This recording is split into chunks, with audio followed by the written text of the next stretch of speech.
Basilica of balm Jesus చర్చ్కి అయితే వచ్చాం. ఓల్డ్ గోవా,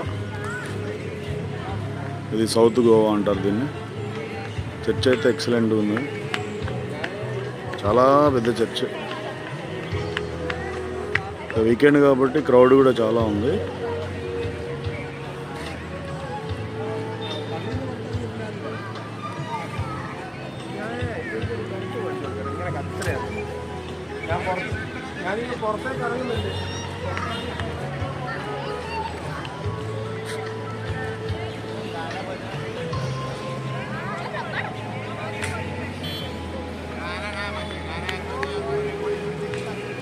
మా వైఫ్ అడిగింది తీసుకురమ్మని, చర్చ్కి తీసుకొచ్చాను. చాలా బాగుంది చర్చ్ అయితే. ఇంకా లోపలికి వెళ్ళలేదు, లోపల వీడియో అయితే ఎంట్రీ లేదు, సో అందుకే బయట వరకు చూపిస్తున్నాను మీకు.